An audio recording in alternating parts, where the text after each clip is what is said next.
timnas U17 kita yang dipersiapkan pada bulan November yang akan datang di Piala Dunia yang akan berlangsung di Qatar. Sekarang sudah berada di Bali, sementara ada di Kuta. Ya, kemudian nantinya besok mereka dijadwalkan akan pindah latihan TC mereka itu di training camp atau di tempat pusat latihan Bali United, ya teman-teman. Jadi kita akan melihat nantinya bagaimana perkembangan mereka selanjutnya setelah berada di Bali United, dan mereka dipimpin oleh Coach Nova Arianto. Ya, 9 pemain diaspora yang dipanggil dari 34 sudah diumumkan itu sudah berada di Bali. Ya, dan ini suatu hal yang sangat baik karena 9-9-nya sudah nongol. Dan ini juga sudah dikonfirmasi oleh Coach Nova, dan saya bertemu tadi langsung dengan manajer tim Pak Ahmed Zaki Iskandar. Kebetulan saya sedang wawancara bersama dengan teman saya Boy Noya di Robola, dan saya bercakap-cakap lama dengan beliau untuk persiapan timnas U17 ini, dan beliau akan berangkat pada hari Jumat untuk melihat anak-anak yang ada di sana. Jadi Pak Zaki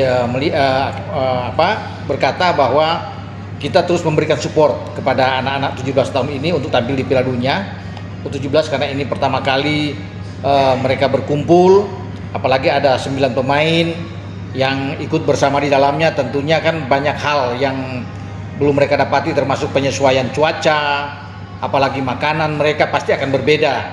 Dan Pak Zaki katakan di Qatar nantinya akan ada semacam festival Piala Dunia, itu akan berbeda dengan sebelumnya ketika kita pernah menjadi tuan rumah, karena itu masih 24 tim. Sekarang sudah 48 tim, jadi agak berbeda. Jadi dibikin semua akan bertanding di 12 grup, itu akan bermain, dan mungkin hanya ditonton sekian ratus orang ya di lapangan yang banyak sekali. Lapangan sama seperti tempat latihan di Bali United itu kan ada banyak lapangan seperti itu. Jadi dibuat semacam festival untuk pertarungan 48 peserta. Nah, kembali ke U17 yang sekarang sudah ada di Bali, baru ada 32 konfirmasi dari coach dan juga dari Pak Zaki. 32 itu minus 2 pemain yang sedang memperkuat Persib di Piala Presiden. Ada Raka, ya, Sefaka, dan juga ada Nasrul Alvaro.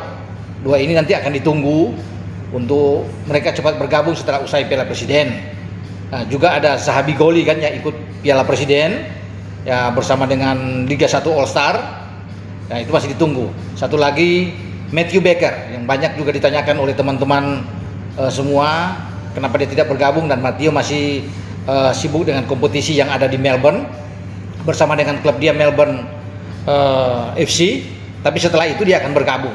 Jadi itu sudah dijamin karena Matthew ini adalah pemain inti ya yang pasti menurut saya akan dibawa. Sama seperti Zahabi Goli juga pasti akan dibawa.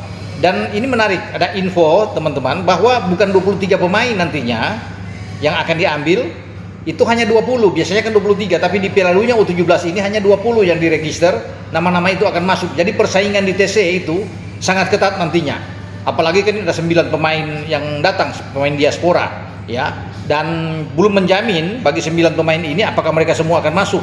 Coach Nova juga mengatakan ini tergantung di seleksi, bisa saja mereka gugur, ada beberapa. Jadi tidak semua 99 otomatis mereka datang langsung dimasukin.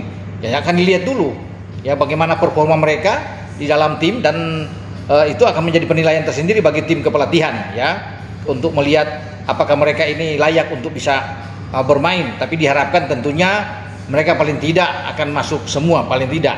Tapi kita akan lihat, kalaupun ada yang gagal 1-2 itu suatu hal yang wajar ya. Karena seleksi itu sangat menentukan. Jadi tidak ada pilih kasih di sana, semua fair, transparan dalam pemilihan pemain. Nah, 9 pemain diaspora yang sudah tiba di Bali itu ada Feike Muller, ya saya bacakan di sini. Ada Eizar Jacob, Lionel De Troy, ada Floris De Pacter, ada Noha Pohan, Desktop Hood, Asadin Ayub, dan Yona Gesling serta Nicholas. Itu ya, jadi itu di belakang itu ada 2 kalau nggak salah, di tengah ada 4, 3 ada di lini serang. Nah, mereka ya akan nantinya ikut seleksi bersama-sama dengan pemain-pemain lainnya pemain lokal yang ada untuk memperebutkan jatah yang saya bilang ada 20. Tapi Pak Manajer bilang ke saya tadi bahwa itu nantinya walaupun 20 ya akan masuk di dalam daftar ya di regulasi yang ada, tapi mungkin akan dibawa sekitar 24 bahkan bisa 27 pemain. Ini untuk menjaga jangan sampai ada pemain lain yang cedera ya, sehingga memang perlu untuk pergantian. Kalau cuma bawa 20 ini agak riskan. Makanya dilebihkan, paling tidak 24 pemainnya akan dibawa. Kalau paling banyak maksimal 27. Itu kata Pak Zaki ya sebagai manajer tim. Jadi itu teman-teman. Oke, sampai di sini dengan saya berbicara soal Timnas U17.